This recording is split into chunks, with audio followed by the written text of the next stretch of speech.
Assalamualaikum. Hope you guys are fine and taking precautionary measures to prevent from the coronavirus, and may God protect you and everyone connected to you in your surroundings from the coronavirus. Okay, so let's start the lecture. In last couple of lectures, we were discussing decoders and encoders as the combination logic circuit, medium scale integrated circuits, and in which we discussed the decoders are the circuits or the devices which could convert n inputs into 2 to the power n number of outputs, and encoders are exactly reverse of it, which has the ability which could convert 2 to the power n inputs into the n outputs. So what are the application or what are the importance of these topics? Okay, today we are going to discuss the demultiplexer, which is a direct application or extension of the decoder. Okay, it is demultiplexer or demux. In future I will use the abbreviated word demux. Demux is simply a decoder which could be controlled, which could be switched on or it could be switched off. ये बिल्कुल वैसा ही इसका function जो है, operation बिल्कुल वैसा ही है जैसा कि डिकोडर का था, यानी कि n इनपुट्स को 2 to the power n outputs में कन्वर्ट करेगा। लेकिन फिर इसकी जरूरत क्यों है वो हम लास्ट सेक्शन में जाकर देखेंगे। पहले हम इसका फंक्शन डिवाइस कर लेते हैं। ओके, डिकोडर हमारे पास क्या था कि आपके पास लेट्स से ये एक डिकोडर है, और for the simplicity we should take it is an n into 2 to the power n decoder. That's it. It's 2 cross 4 decoder. Okay, we have 2 inputs and corresponding we have 4 outputs. Okay, let's rename them. A B D1 D1 D2 D3. Okay, we say that okay, if we have A and B, if I start from the truth table, then when A and B is equal to 0 0, then we will have output at D naught, and consequently D naught will be active high. Similarly 0 1 1 0 1 1, so on and so forth, D1 D2 D3. Okay, so this term will be active high and rest of the terms will be 0. It was our decoder, n cross 2 to the power n decoder. Okay, now demultiplexer states that you could switch off or switch on this decoder. आप अपनी मर्जी के मुताबिक चाहे तो इसको active कर दें, चाहे इसको डीएक्टिव कर दें, चाहे इनपुट आपके पास जो मर्जी आती रहे, इनपुट चाहे ये दोनों सिग्नल्स हाई इनपुट दे रहे हैं 1 1, लेकिन आपके पास आउटपुट के ऊपर कोई भी टर्म जो है वो ऑन नहीं होनी चाहिए। ठीक, ये काम करने के लिए आप इसको एक एक्स्ट्रा बिट देते हैं, इसको हम ई से रिप्रेजेंट करते हैं, इनेबलिंग बिट। ओके, क्या मतलब इनेबलिंग बिट का? आपका ट्रुथ टेबल इस तरह से कहता है कि अगर आपके पास ये इनेबलिंग बिट आ गई और ये इनेबलिंग बिट 0 है, सो नो मैटर ए और बी के ऊपर क्या वैल्यू है, आपकी आउटपुट 0। ठीक, A B don't care conditions पर जो मर्जी हो, लेकिन जब ये इनेबल बिट 1 हो, right, then your inputs will produce some output whatsoever the corresponding output the decoder had. Okay, so आपकी inputs को output तक जाने के लिए क्रॉस करना होगा इस ब्रिज को, या ये enabling bit extra bit जो आपके पास आ गई, ये आपके कंट्रोल कर रही है आपके डिवाइस। ओके, तो इसका कॉरेस्पॉन्डिंग डीमक्स का कॉरेस्पॉन्डिंग जो आपके पास स्ट्रक्चर बनता है, उसमें आपके पास अगर आपको डी नॉट आउटपुट चाहिए, D not that is equal to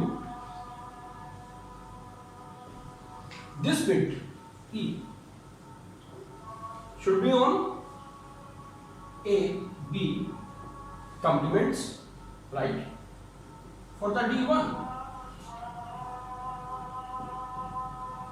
E should be turned on, A complement and B. Similarly, D2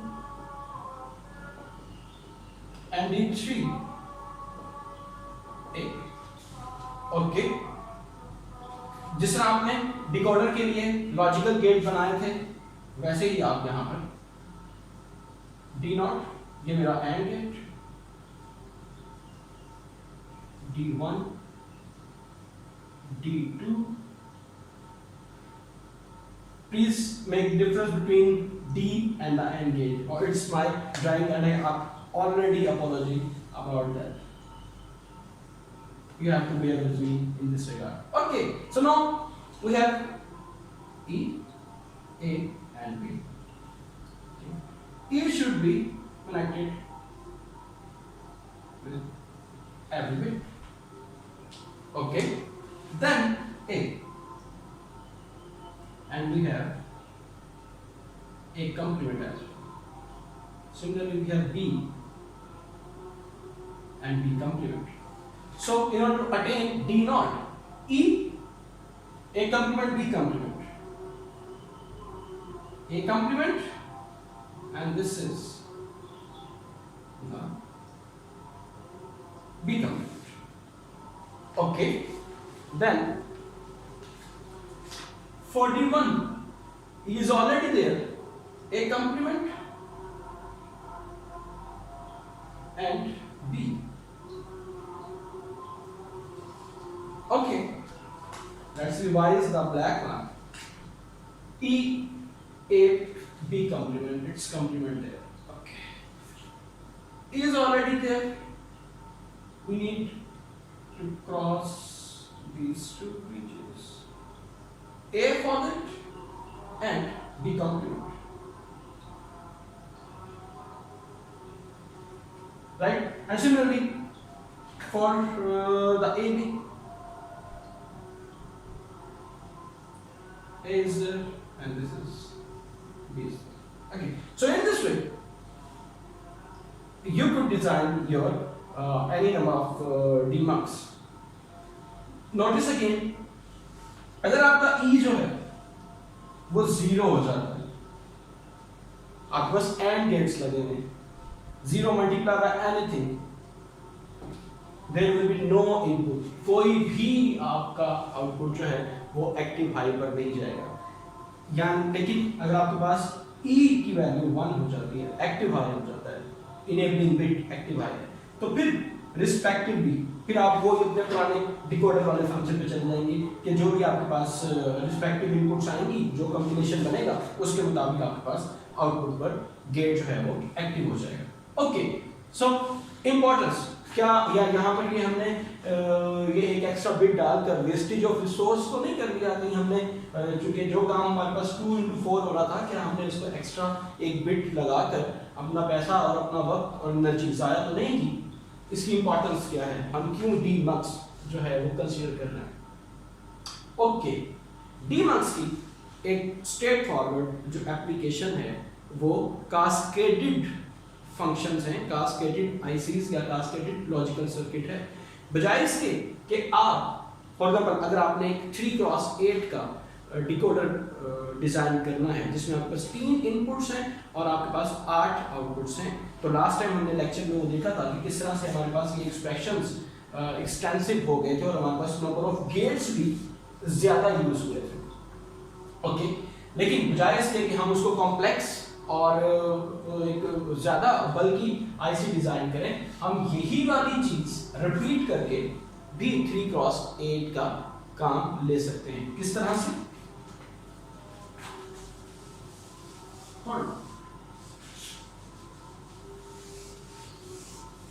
okay,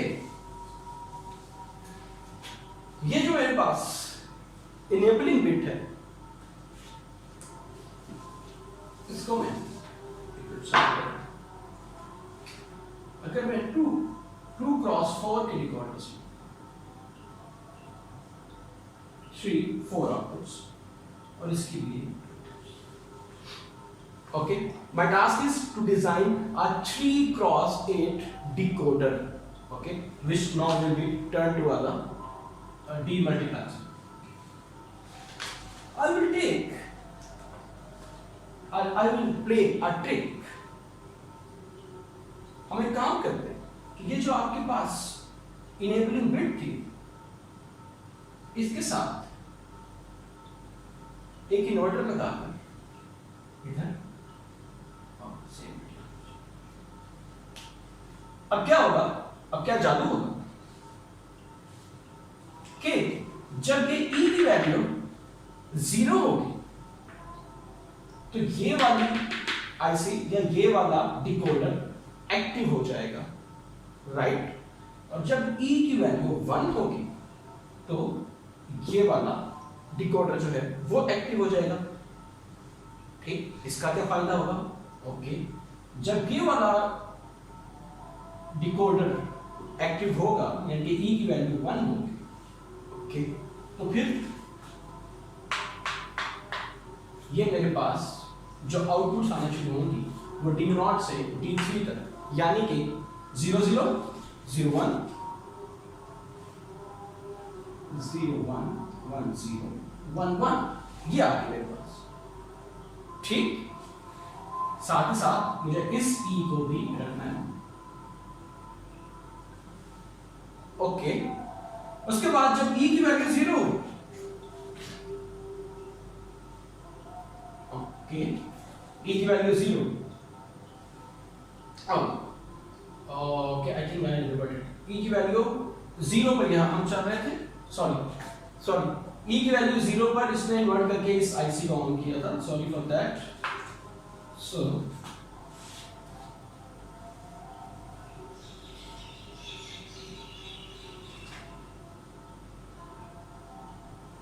okay, correspondingly यहां पर हमारे पास जो आउटपुट्स हैं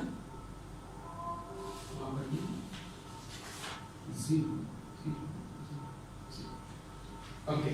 अब जब इनेबलिंग बिट 1 करेंगे तो इन्वर्ट होकर ये वाली आईसी 0, यानी कि जब हमने पहले टॉपिक पढ़ा कि जब ये वाली एक्टिव E की वैल्यू 0 है, इनेबलिंग बिट एक्टिव लो होगी तो ये वाली आईसी डेड हो जाएगी। इनपुट की वैल्यूज जो मर्जी आती हैं, आपके पास आउटपुट कोई भी नहीं आएगी। On the same hand when E is equal to 1 and this IC was dead, this IC or this decoder will receive enable active high and it will be enable, okay। अब क्या होगा, इसका मतलब है कि अब ये डिकोडर काम करना शुरू करेगा और यहां पर जो आपके पास इनपुट्स आना शुरू होंगी वो एक्टिव काम करना शुरू कर देंगी, वो आउटपुट करना शुरू कर देंगी। मतलब ये कि अगर आपके पास यहां पर 0 0 0 1 1 0 1 1 आ जाता, ओके, यहां पे आपके पास नेक्स्ट जो है ये अब भारी हुआ, ओके। सो आपके पास कॉम्बिनेशन क्या आना शुरू हो जाएगा, वही वाला रिपीट होना शुरू हो जाएगा, ये वाली एक्टिव हो गई पिन, ओके। इस पिन के कॉरेस्पॉन्डिंग आपके पास ये चीज राइट 0 0, लेकिन this time you have 1 here, so 0 1 2 3 4, okay। so next आपके पास यहां पर जो हाई हुई वो D4 हाई हो गई, ठीक है, D4 D5 D6 D7 यहां पे आपको देखना, D4 इज हाई, यहां पर D5 है, अब फिर ये पिन आएगा, नेक्स्ट ये वाली, ठीक। तो आपके पास आउटपुट पर 8 ऑप्शंस आ गए डिपेंडिंग अपॉन दिस इनेबलिंग, लेकिन इनपुट की बात अभी तक नहीं हुई। इनपुट पर आपने कहा था कि 3 इनपुट्स होने चाहिए, 3 into 8 का डिकोडर बनाना चाह रहे थे ना, जिसको हम इन 2 की वजह से डीमल्टीप्लेक्सर कह देंगे, ठीक। तो बजाय से कि 3 क्रॉस 8 का डिकोडर बनाया जाता जिसके अंदर हम 8 गेट्स मिनिमम यूज करते, हमने कहा कि हम ये दो डिकोडर्स जो कि 4 गेट्स के ऊपर, टोटल 8 ही है लेकिन उसकी रेपिटेशन है वो वाला, हमने नए गेट्स या नई बूलियन फंक्शन डिराइव नहीं किए बाकी टर्म्स के लिए, ओके, उसी का रेप्लिका चल रहा है, यानी कि हमारी कॉस्ट जो है वो रिड्यूस होगी। So this is my a, क्योंकि यहाँ पर वही चीज रिपीट हो गई, a की वैल्यू 0 यहाँ थी, जब इसको 0 मिला था इसको भी 0 मिला, जब इसको 1 मिलेगा इसको 1। ओके, सो जो टोटल मेरी इनपुट सिग्नल्स थे वो 3 बने, a b and this enabling। के बात समझ आ रही? I think that's the important point in this lecture कि how you maintain 3 inputs.